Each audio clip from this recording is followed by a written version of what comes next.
Several students at Saint Academy in Busa Buji community, just north local government area, Plateau State, were trapped after a two-story school building collapsed around 8:30 a.m. on Friday. Hi, welcome to What's Happening. These are the top 10 stories countdown today. At number 10, UEFA has announced that the Euro 2024 Golden Boot will be shared between 6 players if no clear winner is determined after the final between England and Spain on Sunday.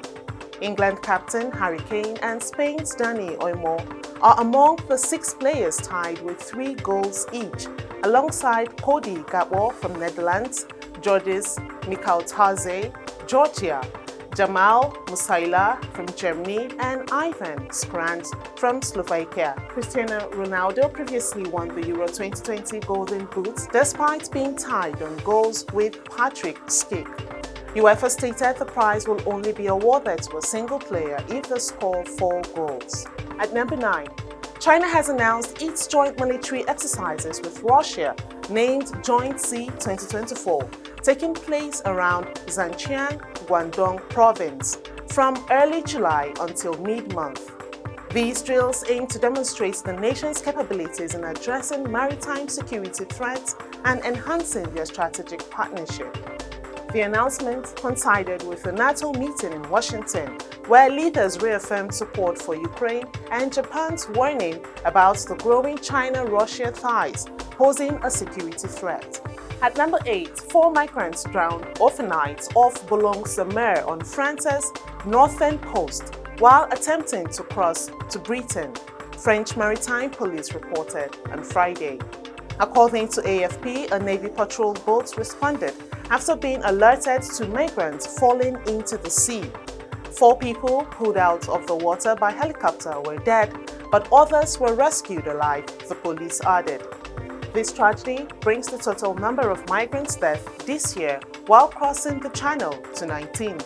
The incident highlights the ongoing perilous attempt by migrants to reach Britain from France in overloaded boats. At number 7, young Kenyans Friday dismissed President William Ruto's decision to sack most of his cabinet, warning of renewed street protests unless he steps down. Despite the cabinet overhaul, frustrations remain high among Gen Z protesters who accuse Ruto of failing to fulfill his 2022 election promises.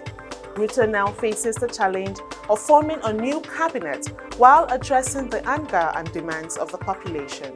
At number 6, a new World Bank report has revealed that Nigeria's public expenditure on education and health is significantly below international standards. The report, titled Human Capital, Public Expenditure and Institutional Review, highlighted that Nigeria's public spending is only 12% of its GDP.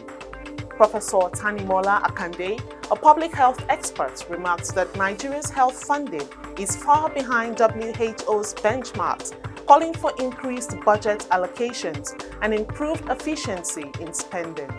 At number 5, the Katsina State Police Command says from January to June 2024, they have successfully rescued 516 abducted victims and arrested over 500 kidnapping suspects. Speaking on behalf of the Police Public Relations Officer, ASP Shehu S. Funtua, noted that around 300 banditry cases were reported and about 480 suspects charged in court. During this period, police recovered 8 AK-47 rifles, over 700 rounds of live ammunition, and 2,508 rustled animals linked to banditry, among others. At number 4, women from Niger in Bayelsa State Friday protested against Ato Eastern and Production Company at its loading point, demanding action following an oil spill on June 17, 2024. The protesters, who began at 6:30 a.m., called for a cleanup, relief materials, and adequate compensation. The protesters issued a 2-week ultimatum for their demands to be met, threatening to occupy the company's loading point at Nembe Creek if ignored. At number 3, Nigeria Customs Service Friday said it seized 85 200-liter drums of petrol being illegally transported from Adamawa State to Cameroon Republic, and 795 25-liter jerry cans of the same product in a bush path at the Sahuda neighborhood of the Nigeria-Cameroon border. Bashir stated that operations carried out between June 29th and the present have resulted in 17 cases of seizure with an aggregate duty value of over 36 million naira. At number 2, several students at Saint Academy, Busa-Buji Community, just North Local Government Area, Plateau State, were trapped after a 2-story school building collapsed around 8:30 a.m. on Friday. Witnesses reported that the students were writing exams at the time of the collapse. As of reporting time, rescue operations were ongoing with security personnel, including soldiers and police, at the scene.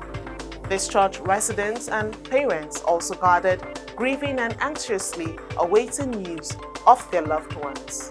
Finally, at number 1, President Bola Tinubu has renamed the National Theatre in Lagos to honor Nobel laureate Wole Soyinka on his 90th birthday, which falls on July 13th.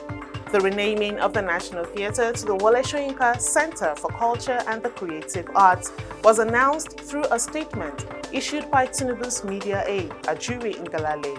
The renaming of the National Theatre after Soyinka is coming a month after President Tinubu names the arterial road N20 in Abuja in honor of the Nobel laureate. That's it on what's happening. You can get the full stories on our website at www.rootstv.ng. Follow us on social media and subscribe to our YouTube channel at Roots TV Nigeria to join the conversation. Thank you for watching.